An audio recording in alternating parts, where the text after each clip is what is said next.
So this is a review for Ride Him Bosco, released in 1932. It's the 41st in the series, and it's directed by Hugh Harman. You can find this beautiful restoration on the Looney Tunes Golden Collection Volume 6 DVD set. I have a link below to that set, and what you're going to be seeing in this review is my own personal upscale of that particular transfer. So in case you haven't seen this one, and there's a good chance you haven't, because they don't really want to show the Boskos anymore on TV, but essentially Bosko is riding into town, singing a song. There are fights going on in town, he's playing along in a bar, we see Honey on her way to somewhere, and she ends up being kidnapped by cowboys. Bosko is after her, and that's pretty much it. So it's one of those really weird ones. So what you're first going to see is a remix of the original audio commentary I did for this cartoon. Apologies for my dry voice, I was still working things out back then and seeing what worked and what didn't. But then you're going to see some new thoughts on this cartoon since I've rewatched it recently, and you're also going to hear thoughts from my good friend S.C MacPeter. Once again, thank you so much, Blue Genocide, for helping me with the re-edit for this review.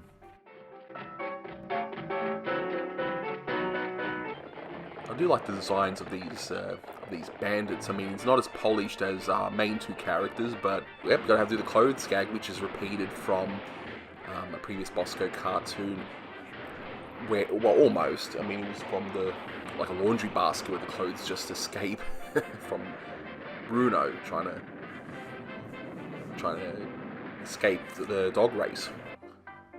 Now, is it me, or is the scale of this a bit off? I mean, I like how they're trying a different shot here, but the scale in relation to the characters, like like we saw that pig character go next to the hotel there, he's very big. I mean, look at that. Bosko's head would hit the actual sign. So they've got... Anyway, maybe I'm seeing things, but tell me what you think in the comments below.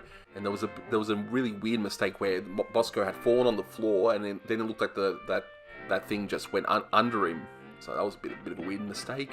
When I was looking into this cartoon, apparently they did sort of continue this cartoon when the Boskos went over to the different studio in a Happy Harmonies cartoon called Bosko's Parlor Pranks, which I haven't seen, which maybe I'll do.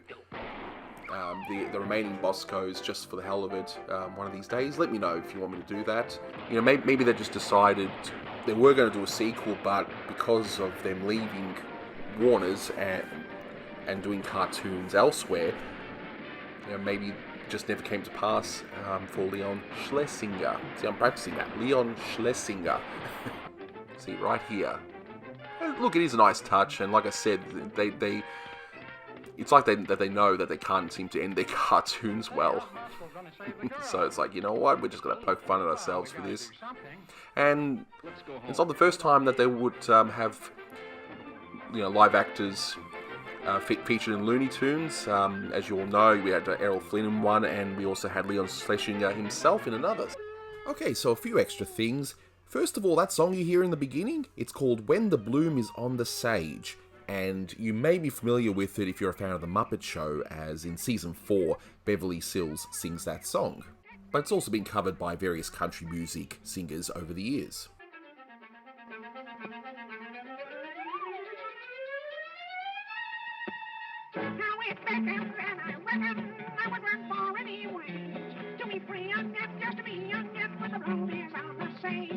I do like how Bosko is greeted here with all those bullet shots.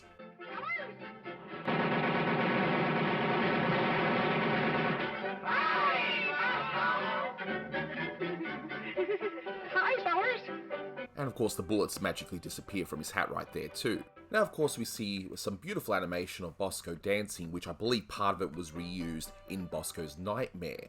But by 1932 though, cartoons were moving away from the older sound cartoons where it's just characters dancing and interacting with objects, so it's interesting that they take an entire middle of this cartoon just with dancing and playing the piano. So I'd say they were perhaps that little bit out of touch. I mean, is it a bad sequence? No, It's actually quite fun. I quite enjoy it. It's just, this showcases that Harmonizing's weakest point is definitely their story development, and in fact the story, if you can call it that, in this one doesn't even start until the third act, so yeah.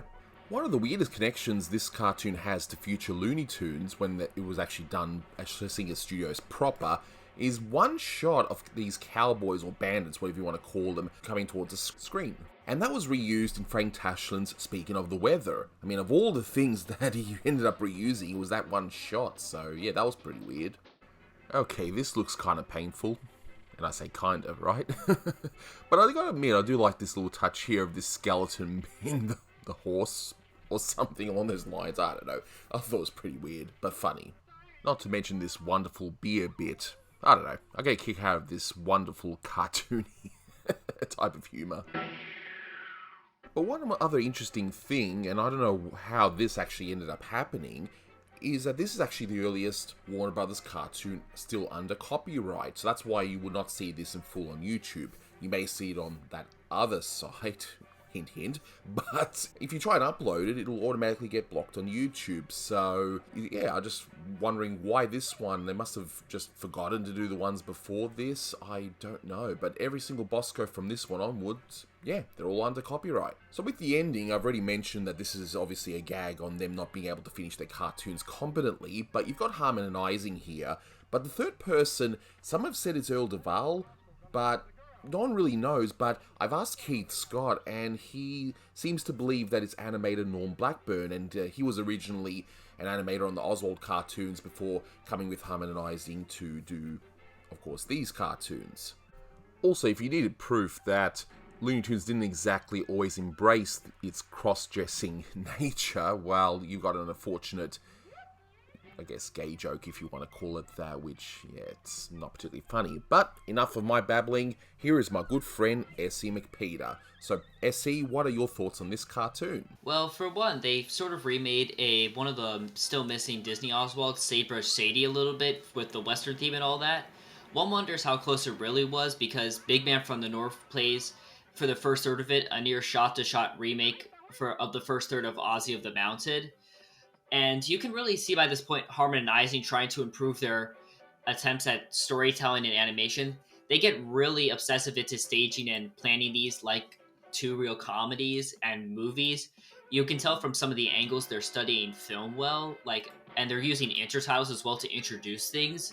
To really set it up like film is impressive. And another thing too is just how great the animation is. By this point, they're really trying to push it. They don't have the budgets to do it, but they just make those budgets go dry in these.